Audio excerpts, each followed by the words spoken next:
Happiest of times expecting a baby or bringing a newborn home. But for 100,000 Australians every year, the joy is overwhelmed by fear, crippling depression and anxiety. Next week is Perinatal Mental Health Week, and joining us this afternoon is Gidget Foundation CEO Arabella Gibson and Ambassador Marcelle Cooper. Thank you, ladies, for joining us this afternoon. Marcelle, if we can start with you, you had experienced in your family heartbreaking losses and so many challenges to finally have your little blessing, your beautiful baby girl. When she was finally born, tell us what happened.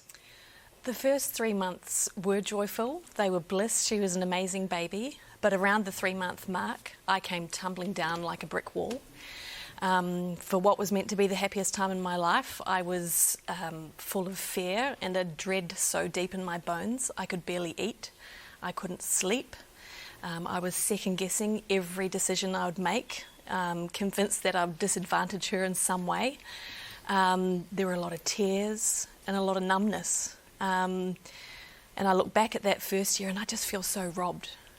I wish I'd sought help sooner. So tell us the point where you thought, OK, I'm not OK, I need to reach out for help. I believe you reached out to your GP. I did. I called my GP. And I was crying so hard I could barely get my words out. And she talked me through some options, but the one that stood out to me was Gidget Foundation. And she referred me through to Gidget, and I was set up with some appointments, and I started having fortnightly appointments with them.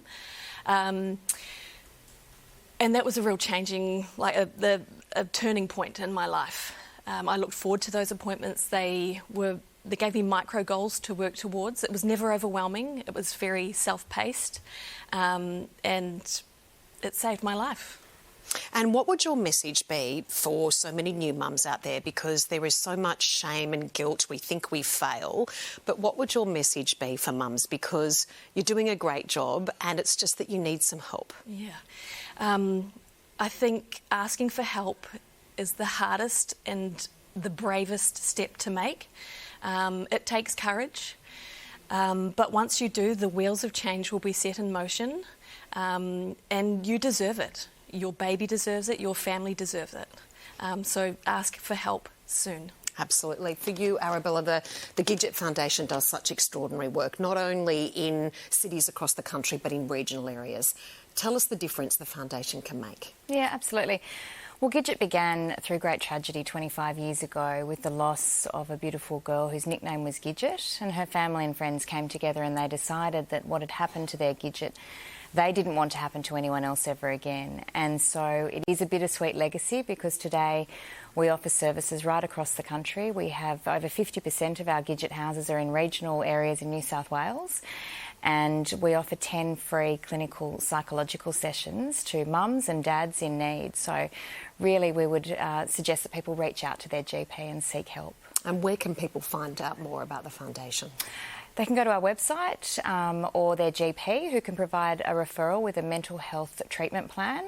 And from there, we will look after them through that process to recovery. But it is a very recoverable illness, so I would really suggest that people do reach out. Absolutely. And you do such life-changing and life-saving work. Thank you so much for joining us. Really important messages. Thank you.